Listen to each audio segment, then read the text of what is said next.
Well, I think we should probably go ahead and get going. My name is John Barrick. I'm on the Faculty General Education Committee, and I was asked to introduce Carolyn, who's going to introduce Kelli, I think, for us. But Carolyn is the Associate Dean of Continuing Education. I think she's taught online for like almost 30 years at BYU. So I think that's correct according to her bio.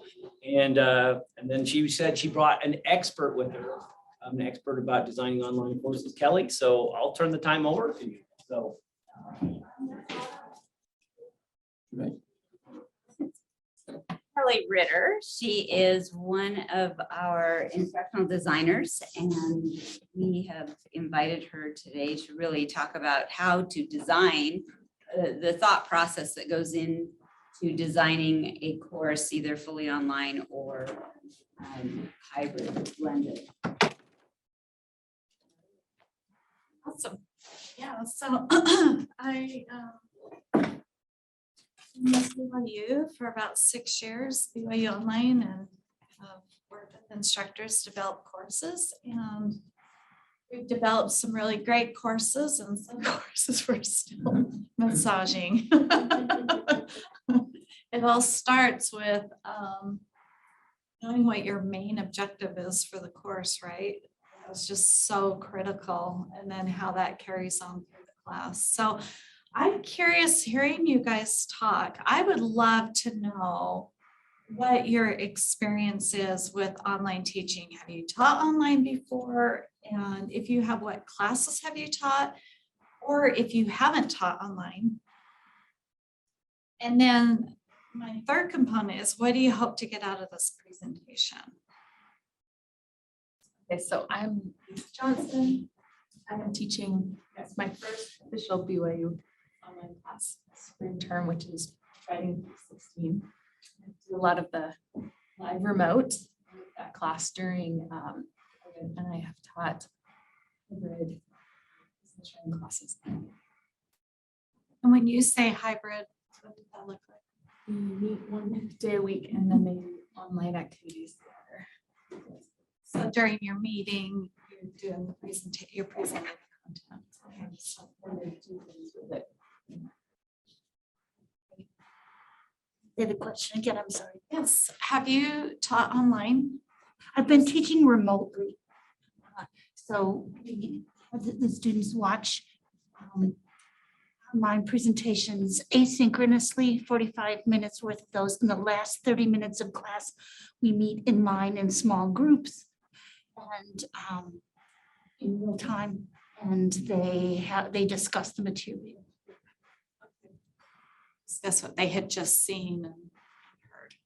Okay. And I guess for both of you, what do you hope to get out of this class Well, or workshop? I guess I can see, I've found a lot of problems with my online course, and I hope to teach again, and I just kind of wanted to have me make this.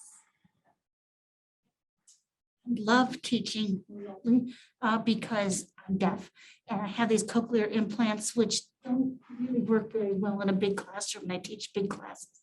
And when it's remote, I can turn on closed captioning and I can hear everything, and the information goes directly into my cochlear implants. So I hear much, much better. And so what I'd like to do is be able to improve that, to be able to, I want to make my online remote classes as interesting to the students as in person. What are we, sorry, You know, you, Why are you You here, teach- Rhonda? I can answer some questions. I can answer some questions for Rhonda. She teaches MCOM online One semester. one semester a year. What do you hope to get out of this? I wanted to see your other classes. that you designed, Examples from that. Yeah. See what I tortured Kelli in developing our MCOM class online. So, well aware of all of her many skills and talents. I teach medical terminology in Spanish in our online course now. Okay, And before it was in person. okay. With this pandemic, everything changed.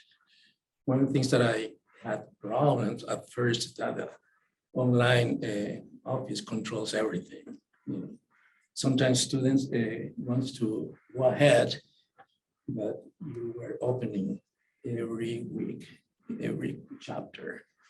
So students didn't like that. So hopefully it's getting better now. And that's what I wanted to learn here, not to be much controlling. More open. We've learned that. I teach Writing 150 online, and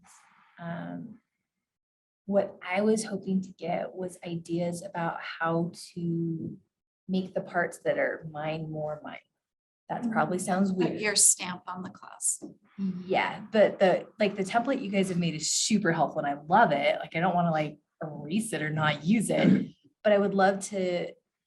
I mentioned my kids not even knowing I was their real teacher. And so I kind of want to just, how do I tweak it just in little ways to make it a little bit more mine so it's clear that I am their teacher. I'm John Barrick. I teach in accounting, and the only online teaching I've done is during the pandemic, but I have friends that teach a lot at the University of Connecticut. They have an entire master's program that's all online. So I just want to get some ideas. How to teach it, because you would like to do more teaching. What I'm trying to do is try to create content outside of the classroom that's useful to my students, that I can, kind of more of a hybrid model where I can flip the classroom. And so I think some of the online things might be useful. I'm Emily Patton. I teach Nutrition 100 online. Taught it once, like in a real online format, and just for whatever. I don't know. Whatever you got, I'm here for it. I love it. So I've had my hands in every course except for psychology. So, but it's been several years for those courses. So I don't know how they've evolved or whatever. But one of the challenges of developing an online course is we sit down with an instructor that's an expert in the field, and we try and develop the best course that we can, right? And I notice a lot of times when the course is handed off to another instructor, there isn't a lot of training. And so you don't understand why we made the strategic decisions that we have. And that's one thing that we do in BYU Online is we go through the entire process of looking at what the course objectives are, designing what the lesson objectives are, and then trying to align all of the presentation, all the, assignments, assessments, everything that line up with those objectives. And when we do that, there's flow to the course and the students understand what is happening. But that's only part of it, right? The other part is actually teaching the course and managing the course. And so it is really helpful to understand why the course was designed the way it was, so then you can carry that forward. And it's a little bit uncomfortable because it's like you're putting on someone else's shoes. You're like, okay, maybe those shoes were custom fit for that one instructor. And then you get them and you're like, they're floppy or they're too tight or, whatever. So that is a gap that I think that we need to do better. And but I'm going to do something different than what I had planned. Does anybody have any Kleenex? Oh, she's got the bag. She's got the Mary Poppins. What do I have in here? Okay. I'm like, because the thing is,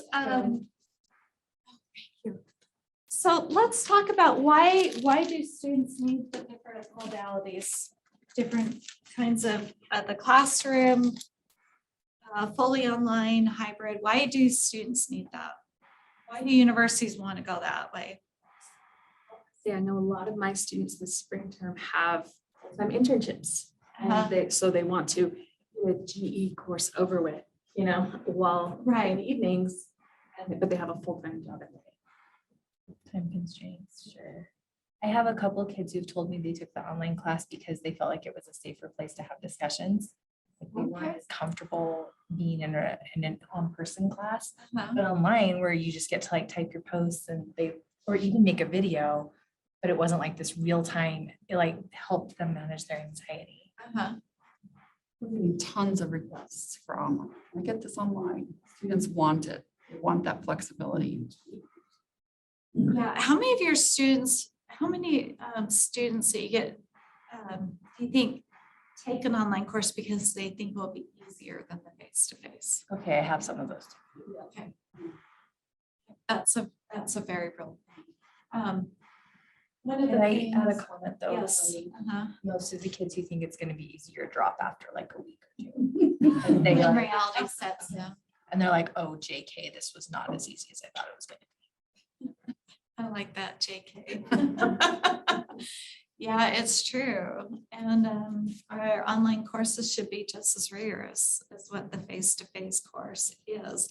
And that's another interesting factor because I had one student say, oh, your class took so much time. And I said, well, tell me what your other online courses are that you took. And I was like, I know those courses and I know that they're not very rigorous at all.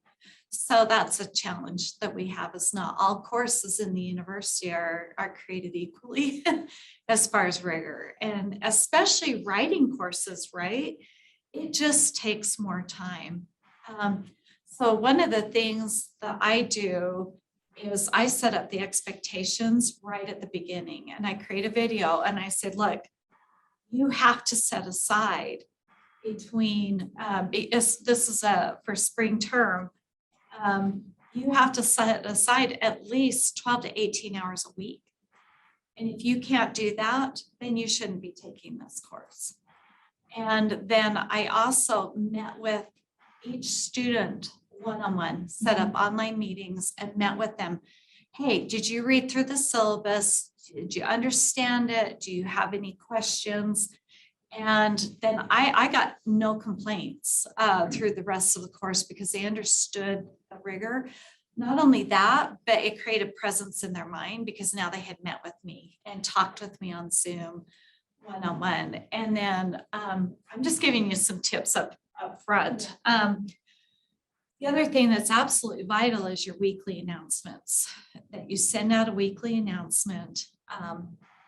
And that's where I give them strategies and tips and, hey, make sure you pay attention to this. And we've got a challenging assignment coming up for this. And so that's been extremely helpful. And then inviting them, having my TA works with students one-on-one too. And we'll meet with them over Zoom if they're having a hard time understanding something. And that way, then they know who we are. They know exactly. I get emails, I get texts, I've gotten a call from students because I made my contact information available. And then they feel like I'm just right there, that they don't have to wait. And I'm extremely responsive.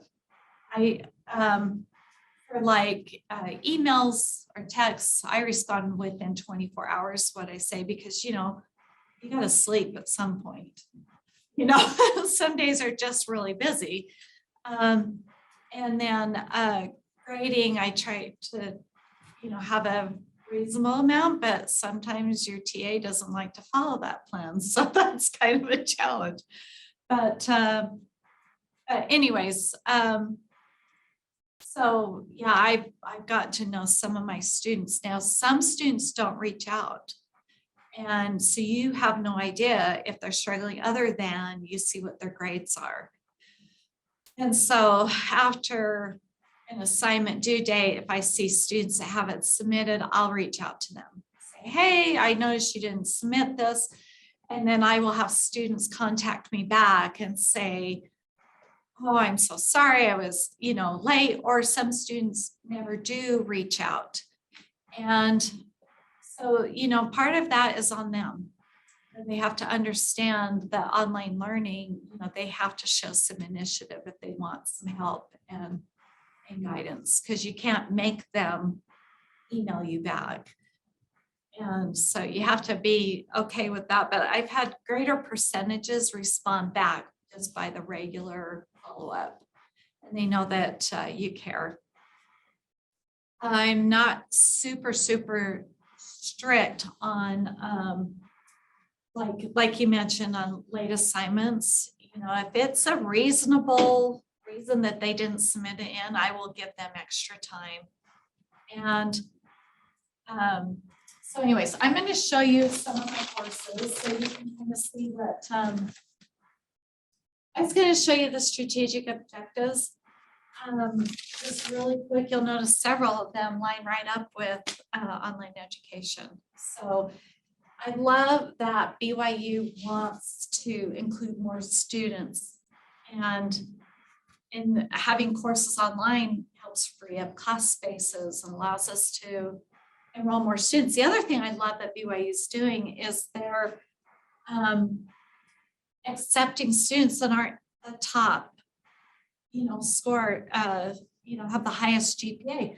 But that also puts more responsibility on us too, because that takes a lot more management and following up and mentoring these students. But I love that, the student wants to at least try. And I just think that we should be here to help and allow that and give students a second chance, so to speak. So BYU Online does blended live, remote, and on-demand courses. A lot of people think that BYU Online is just strictly fully online, but we do these other modes.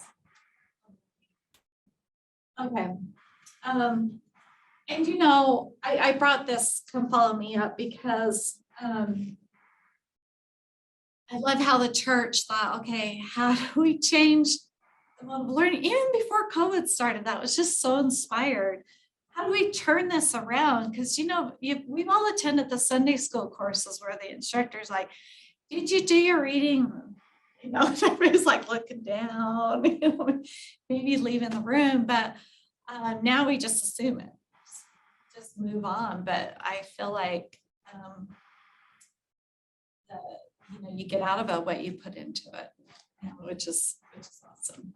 So that's okay. So I'm going to show you. Let's see. These are all on my laptop. No. I can do this. Just give me a minute so I can use here. But the first one I'm going to show you is a fully online course. And that's my Chem 481 course. Now, the fun thing about this is a Chem 481. So, we're talking juniors and seniors mostly. And the strategy for developing a course for 100 level course versus a 400 level course is totally different. When we develop a 100 level course, there's a lot of hand holding. A lot more, the course is a lot more linear. But when you are in a 400 level course, there's a lot more flexibility for the students. Biochemistry, this is a heavy course. Hats off to students who can take these courses, any science course, online in the spring or summer because they're really heavy.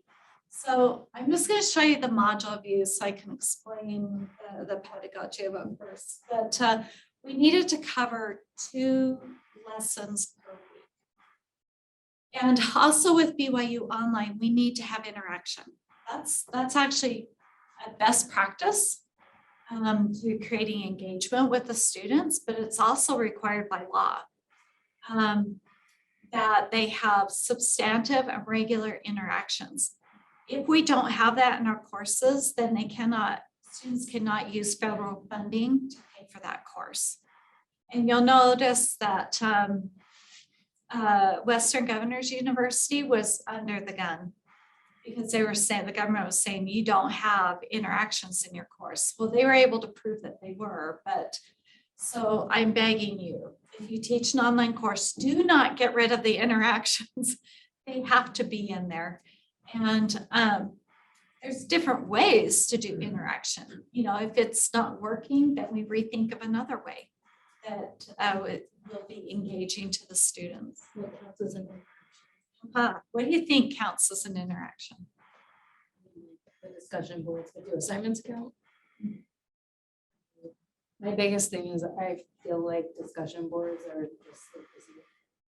Okay, so I'm gonna show you how You're gonna talk, I mean, you're gonna. I'm gonna make this just, so. I'm just gonna show you different options because not every course needs the same kind of interactions. I would also argue that discussion boards can be busy. But they shouldn't be designed that way. If they're designed well.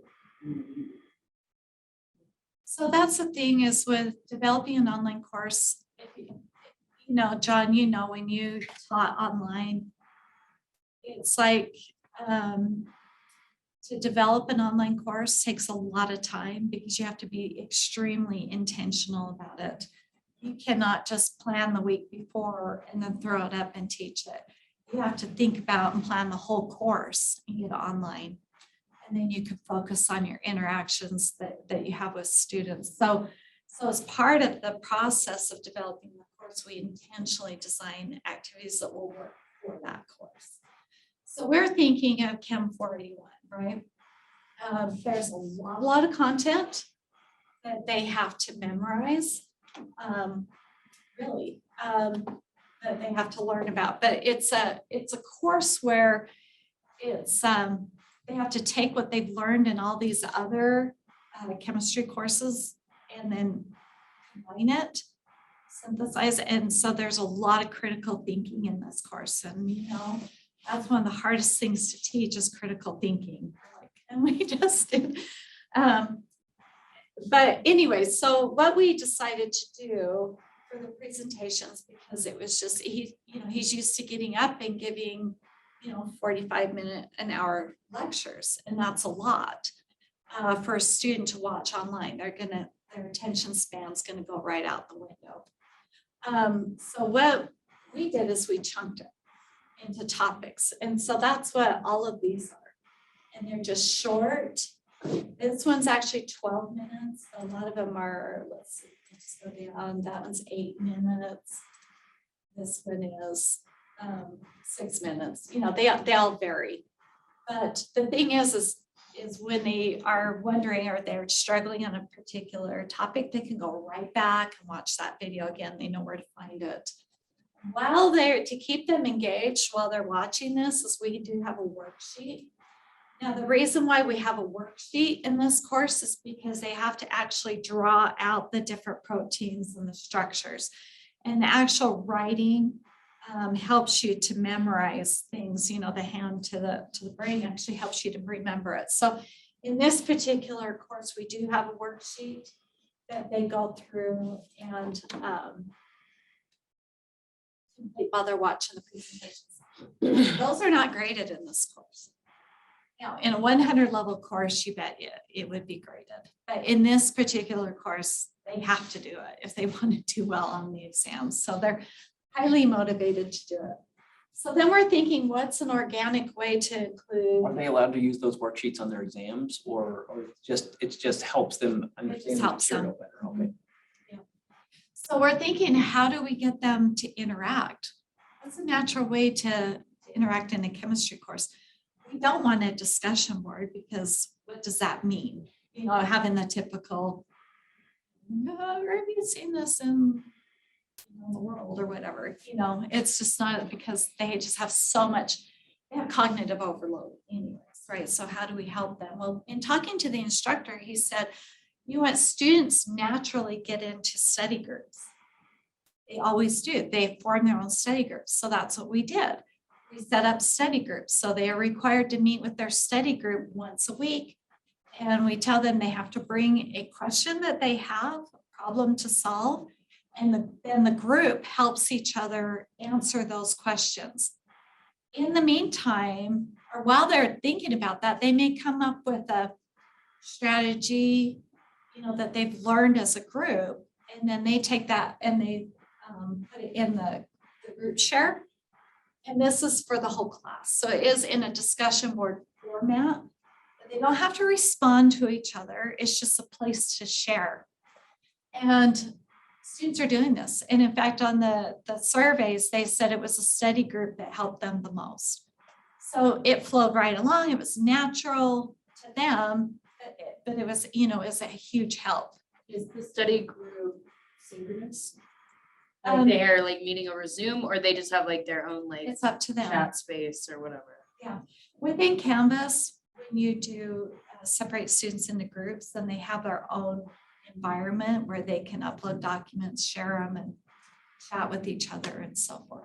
But we don't dictate. That's up to them to figure out the best way to communicate.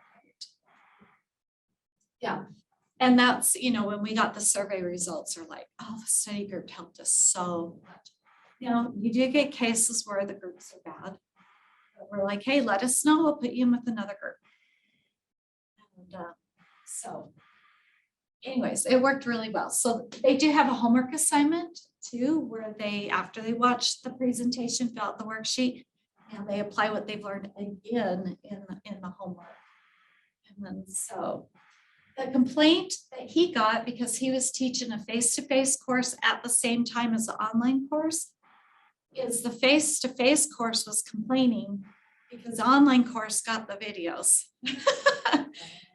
in the groups. So that was interesting. So we had to make the videos available for them. And sometimes the online group was like, is he saying something in there that we're missing out on? You know, but doing the videos online is so fabulous because he can't go off on tangents. He really sticks with the objectives.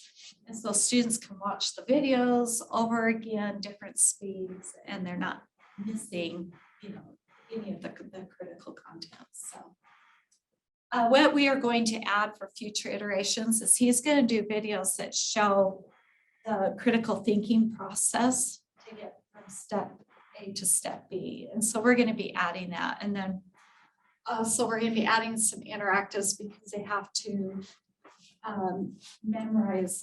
Well, they shouldn't be memorizing these diagrams. There's they should be memorizing the concepts and then they can fit the pieces together. So that's in round 2. We're going to be doing that. But do you have questions about this?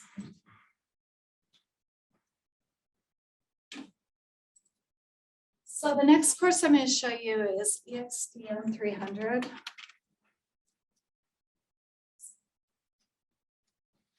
And this is an example of a blended course. And he also teaches it fully online. And he was so concerned about this course going really well. He actually did a study on this course where you sift out all the positive comments, all the negative comments, and you find out what are the middle people saying. And is there any way that we can improve this course? And turns out this course is running really well. And my daughter's taken it. Hasn't your child taken it? Yeah, anyways, they love this course. And there is a lot of content. There are a lot of moving parts in this course. We use a lot of Go React assignments in this course. So what we have done is in, let me just go back in the fully online course.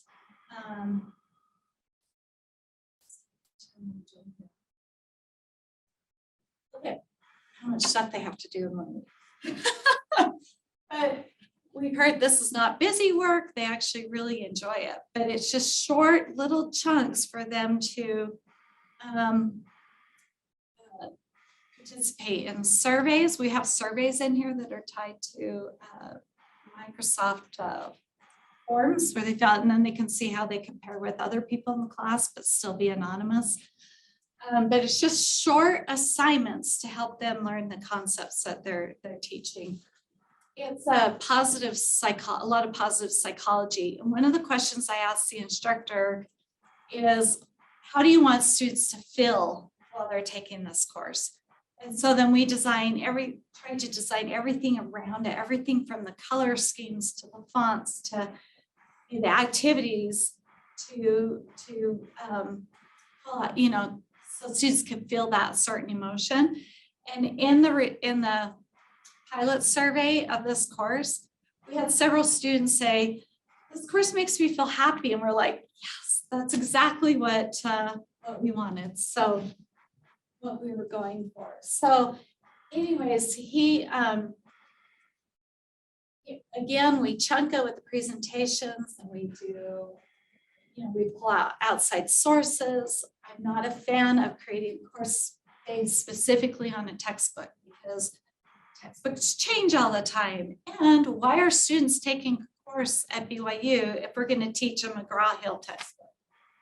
It doesn't make any sense. What's the expertise that we can bring to that class? And so he does an excellent job. So we have a lot of Go React assignments where students can interact. They can see each other face to face, so to speak.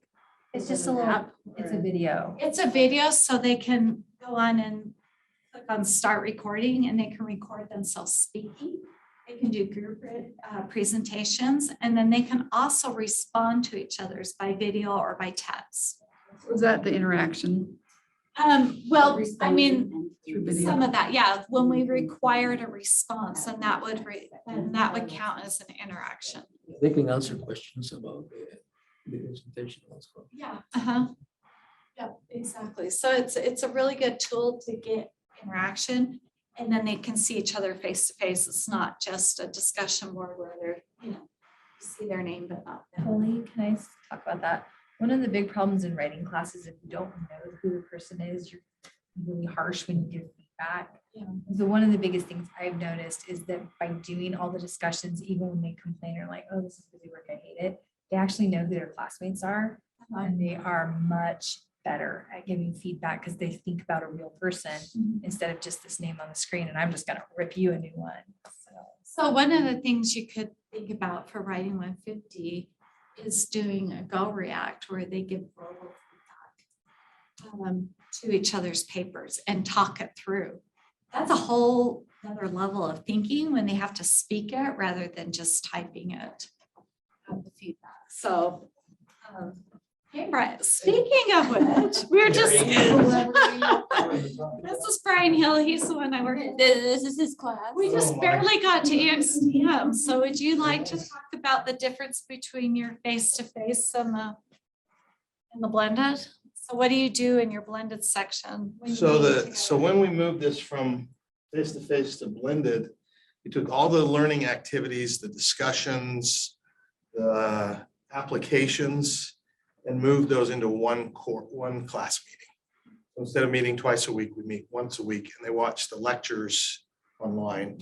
We've crunched together all of the small group discussions and introductory activities and neighbor sharing, any kind of discussion into the one classroom.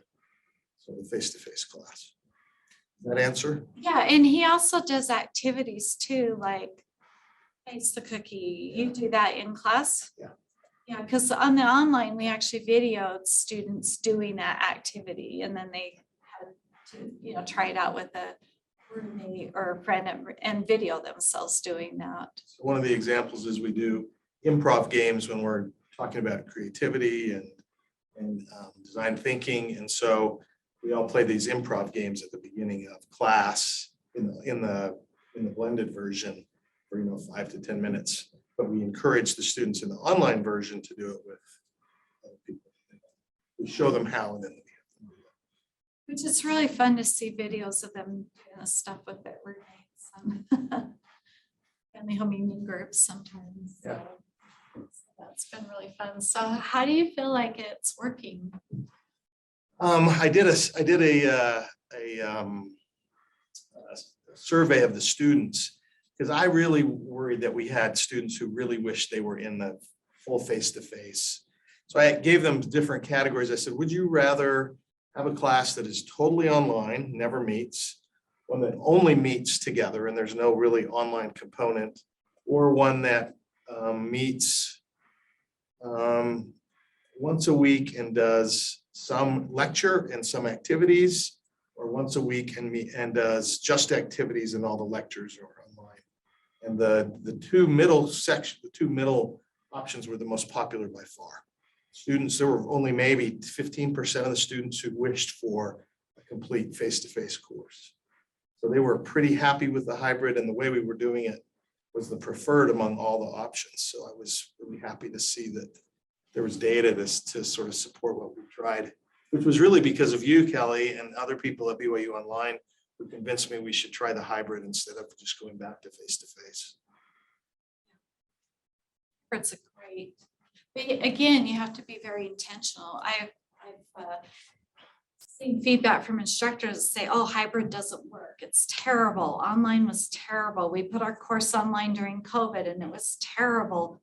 Well, there's a big difference between just putting, you know, okay, hey, we're going to meet on Zoom. I'm going to give my normal lectures. And now you're going to go do the assignments and just submit them online.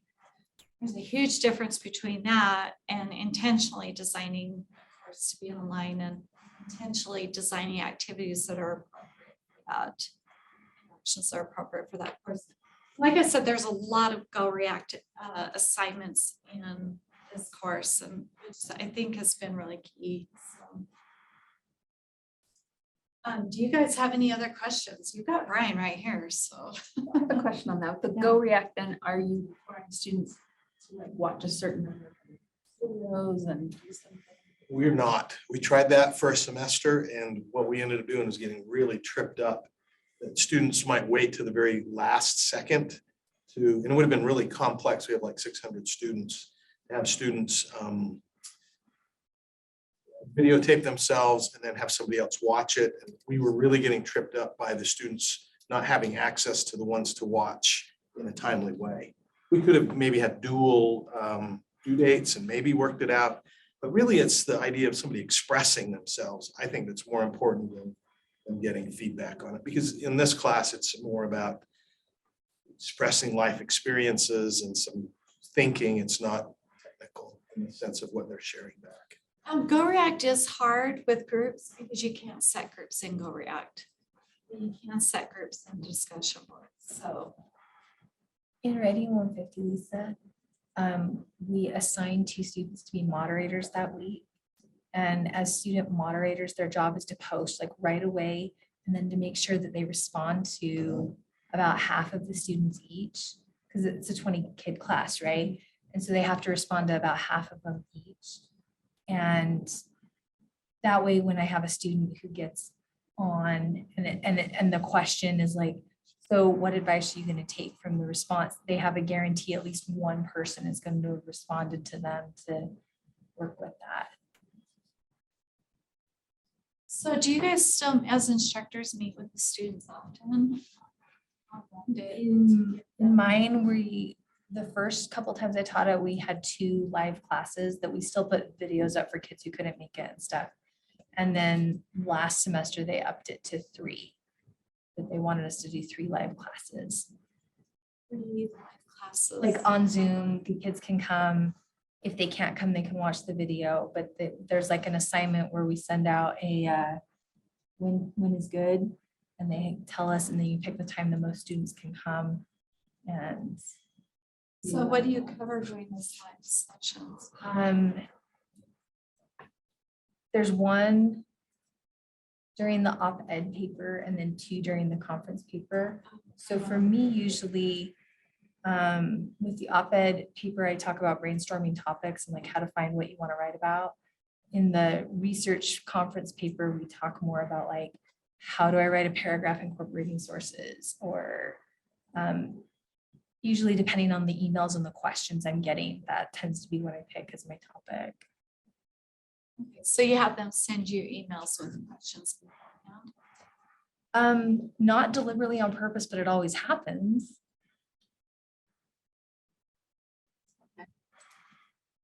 Okay, now I'm going to show you an example of a library. And that's where they're required to meet. Let's see. Online. So this is an ethics course. And what they are learning is how to apply an ethical model to make decisions. And so this one is really strict in the flow of the course because it's necessary for them to learn the basics.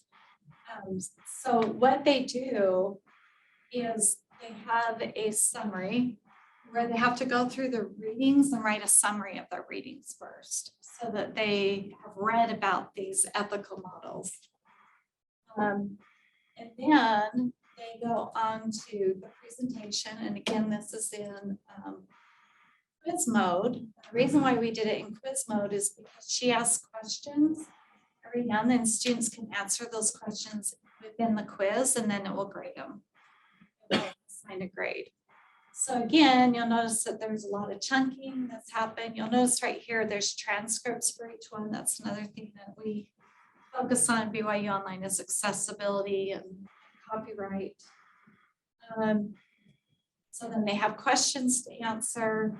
And then, let me go to actually this.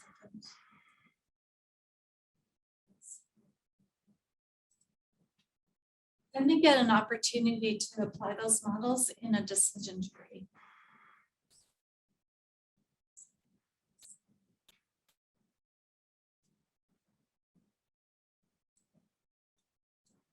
So down here, so they have to take notes as they go along, record what their answer is and their reasoning behind it. And so they just go, they're posed with a scenario and then a question, and then they have to go through a series of questions and then come to a conclusion. That helps them to practice that. It asks them throughout, you know, do you understand this ethical model? If not, then here, let's give you a short summary of it, and then they continue on, and they have to, okay, pose a question, how are you going to answer this based on the ethical model? Kelly, what tool are you using to make that decision tree thing? H5P. So you do have a designer that works with you on 150. So if you get, I believe it's Nick. So if you get a hold of him and talk to him about this, he can. There should be some interactions in there, especially. I've never seen that decision tree thing again. Not decision tree, but there's another one where they analyze text and have to. If you're questioning that, then Yeah. I know because I made it. Okay, so So asking Nick about it. I will. So then what they do is they come into, so then after they've read about it, summarize papers, they practice it, then they come into the live session with the instructor. And then they talk about it and they do breakout groups where then they practice it again. And then the instructor comes back and talks about it. So I love this model because they get lots of practice doing it. And she has been amazing at training the other faculty who teach this course on how to teach this class so that it keeps the integrity of the course. So she has done a fabulous job doing that. And Brian did that with the new instructor. Actually, the instructor that's teaching it right now used to be his TA. Yeah. So when I met with her, she's like, remember me? I'm like, oh, yes.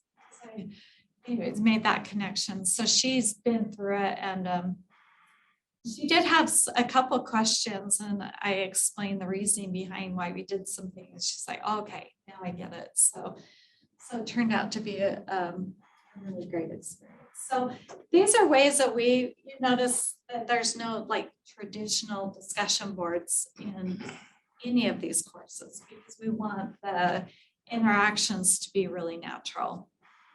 So what you're saying is purposeful design of Exactly. an online course is critical, communicating that and why and how. So one of the things we've done in my classes, I know that Kelly sort of suggested this right off the bat. The first time we did the online, I didn't have a webinar and it just didn't go. People felt disconnected. So we do a weekly webinar. First, I wanted to make it required.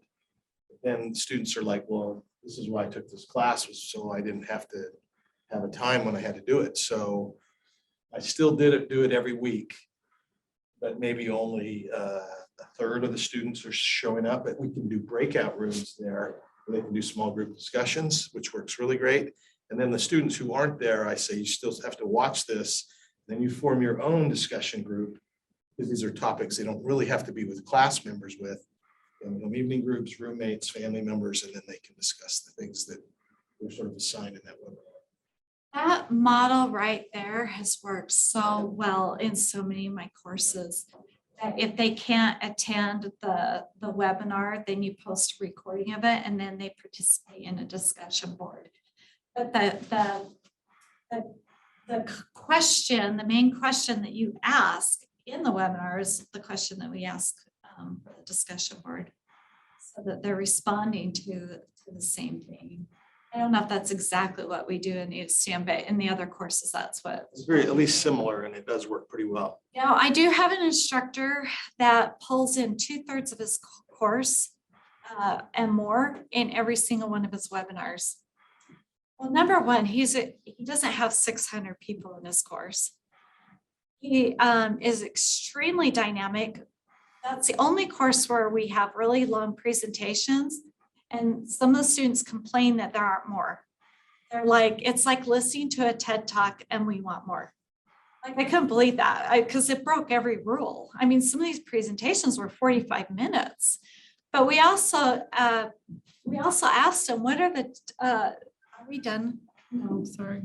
What are the top, what are the top 10 key concepts that are difficult for students to grasp in this course? And we took those and we created animations. And so the videos have animations in the middle to explain those key concepts. So he's amazing at giving a scenario, describing the concept, then they watch it, and then he talks about it again, and then an application.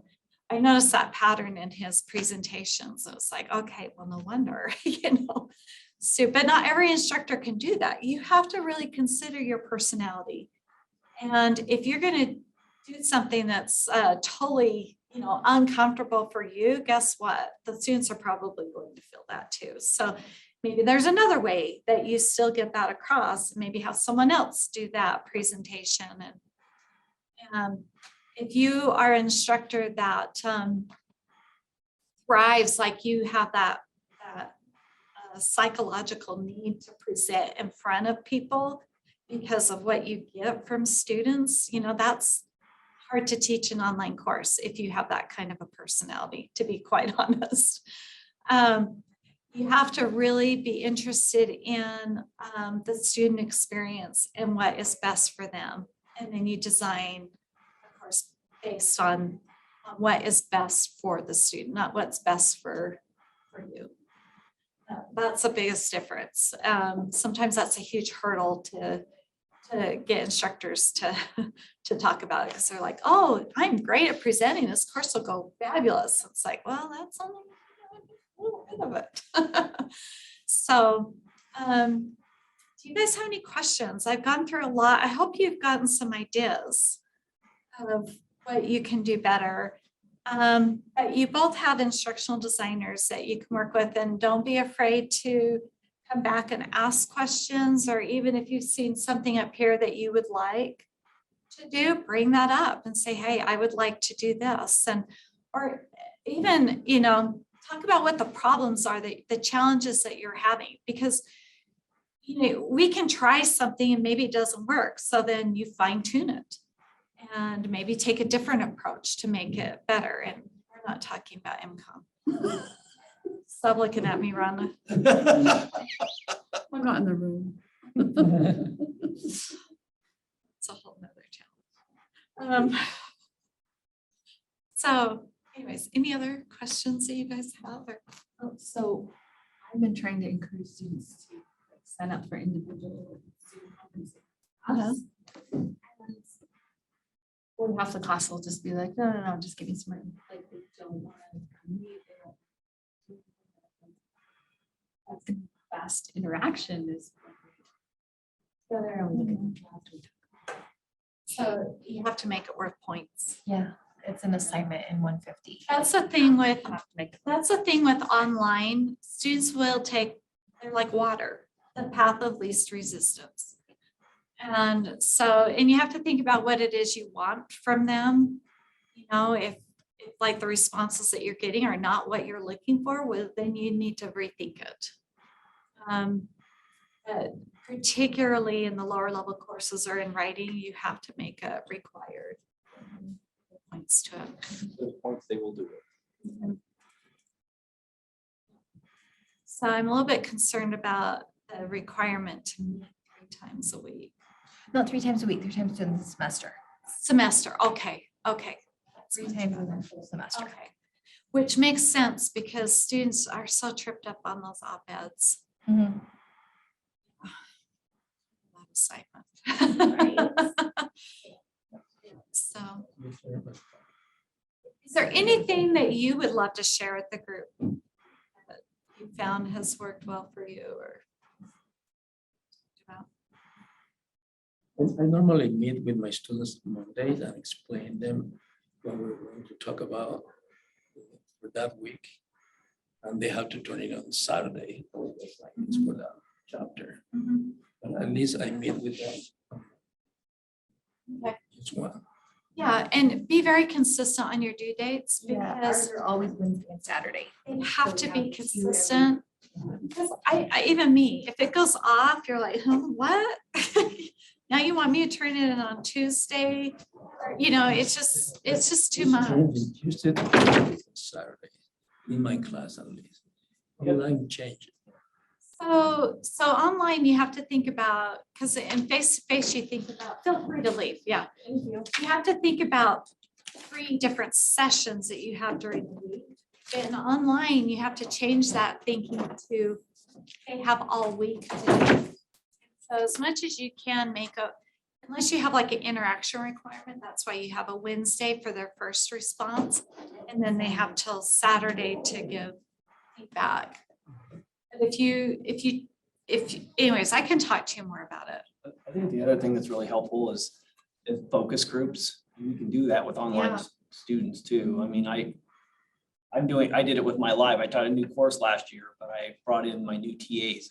I had one of them break down the course comments, like, oh, that was the other, I think my other class, but they broke down course comments for me and we sat and we walked through what the objectives were. And sometimes they were like, oh, that's what you were trying to do. It's like, wasn't it clear? And it wasn't, Yeah. right? So then that's how do we helpful. And I make mean, it having a more clear? TA that is now teaching it that had taken the class, I mean, really helpful. Yeah, so Mariah 150, I think it's been 5 years ago, we did a focus group.